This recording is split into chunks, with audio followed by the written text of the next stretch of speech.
Est-ce que dans l'hymne national de l'Algérie, il y a du shirk? Pourquoi je vous pose cette question? Tout simplement parce qu'on a reçu un commentaire qui nous dit mourir mujahid, ce qui voulait sous-entendre, pardon, shahid, mourir martyr, à mon avis, c'est ça qu'il voulait dire, pour au final avoir un hymne plein de shirk et il se met le bonhomme, ils sont bêtes. Bah, déjà, on va voir si ce que tu dis, c'est réel. Pourquoi il dit cela, cet homme-là? Tout simplement parce que dans le début de l'hymne national algérienne, on a Qasaman bin Nazilat il Mahiqat. Donc, il y a un serment qui est fait par autre qu'Allah subhanahu wa ta'ala dans le début de l'hymne.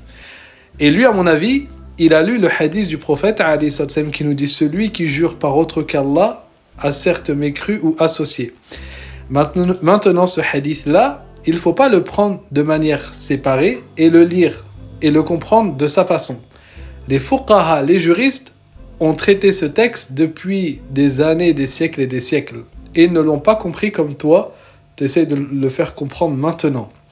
Il y a plusieurs hadiths sur ce sujet. D'ailleurs, si je te prends un hadith du prophète, alayhi salam, et je t'enlève le nom du prophète, tu vas me dire que le prophète, il a fait du shirk. Pourquoi? Parce qu'on a un hadith qui est authentique, qui est rapporté par l'imam Muslim, où le prophète, alayhi salam, a juré par le père de quelqu'un. Et il a juré par autre que Allah. Donc, comprendre du hadith premier cité de manière absolue que tout serment par autre que Allah est du shirk, c'est accuser le prophète, alayhi salam, d'avoir fait du shirk. Et c'est extrêmement grave. Or, ce qu'il faut bien comprendre, c'est que Nabi alayhi salam n'a jamais fait d'association. Il n'a jamais associé avec Allah Azza wa Jal. Et ce qui est du shirk aujourd'hui était du shirk avant la création de Adam. Le shirk qui est le fait de associer à Allah subhanahu wa ta'ala autre que Allah dans une chose qui lui est propre, que ce soit dans l'adoration, que ce soit dans ses attributs, etc., qui lui sont propres ou ses noms, et bien cela, le prophète alayhi salam n'a jamais fait cela, n'a jamais fait de shirk. Alors comment comprendre ces textes-là? On a un texte où le prophète alayhi salam jure par autre que Dieu.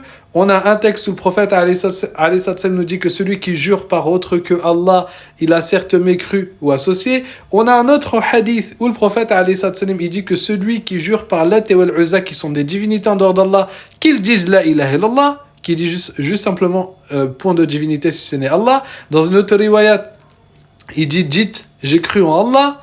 Et on a un autre texte où le prophète alayhi salam il dit aux compagnons de ne plus jurer par leur père, que certes Allah a interdit de jurer par leur père. Alors comment comprendre tous ces hadiths? Comment les fuqaha, les juristes ont compris? Déjà, ils le prennent dans un contexte. Le contexte, c'est quoi? C'est que les Arabes, dans la pré-islamique, avant de recevoir l'islam, ils étaient habitués à jurer par autre que Allah, pas simplement juste pour prouver leur parole, non, ils prenaient des gens qu'ils estimaient à l'auteur de Dieu, c'est-à-dire des divinités en dehors d'Allah, pour appuyer leur serment. Donc leur serment à l'époque, c'était des serments remplis de shirk, d'association, parce que bien sûr ils prenaient des gens qu'ils adoraient en dehors d'Allah Azza wa Jal comme témoins pour leur serment. Al-Lat et Al-Uzza, c'était des divinités adorées en dehors d'Allah subhanahu wa ta'ala. Alors, les savants nous ont expliqué. Par exemple, on prend Ibn al-Mundhir, Al-Hafid ibn Hajar dans Fath al-Bari, dans le tome 5, page 355, nous explique cela. Il nous dit que les savants ont bien précisé, une partie des savants bien précisé que ce hadith où le prophète alayhi salam a exhorté en disant que celui qui jurait par autre qu'Allah avait certes mécru ou associé, était dans le contexte où les gens étaient encore habitués avec leurs phrases de la jahiliya, de la période pré-islamique, de prendre des divinités qu'ils mettaient à la hauteur d'Allah Azza wa Jal, autant dans l'amour, autant dans l'estime. Même leur père passait des fois devant Dieu. Leur amour qu'ils avaient pour leur père était égal à l'amour qu'ils portaient pour Dieu, et leur importance, ils devançaient les traditions des fois de leur père, ainsi de suite, sur Dieu. Donc, ils n'avaient pas réalisé le tawhid comme il fallait.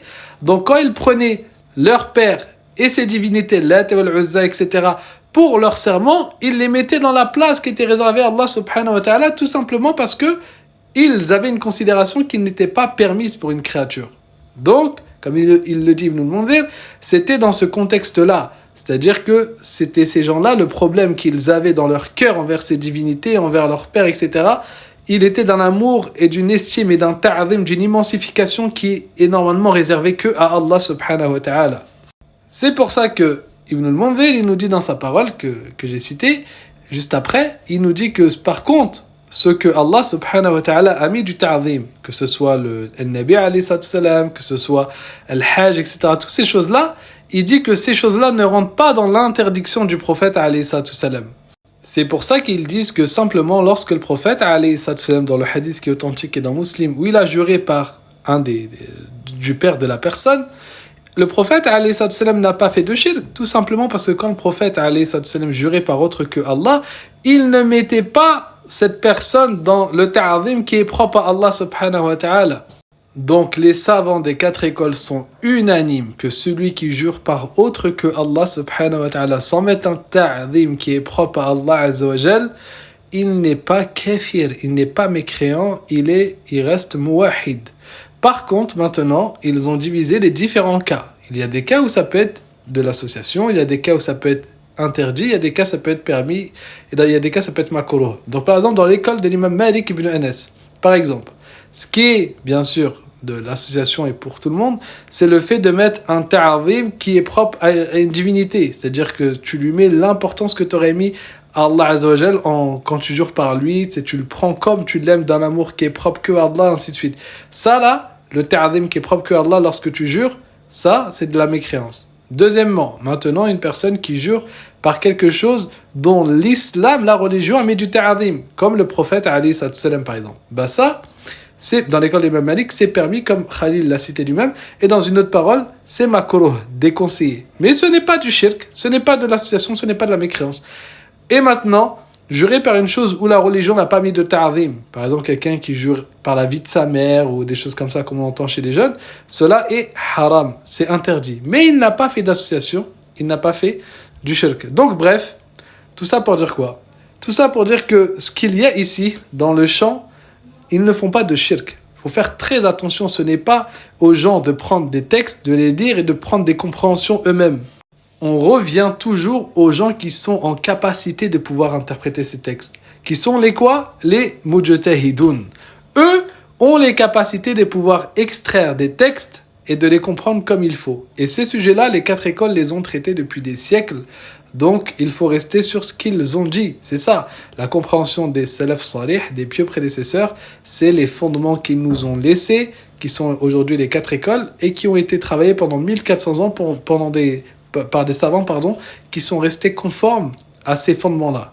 Et du coup, regarde, tu as accusé des millions de musulmans d'avoir fait du shirk, alors qu'en réalité, ce n'est pas du shirk pour les savants.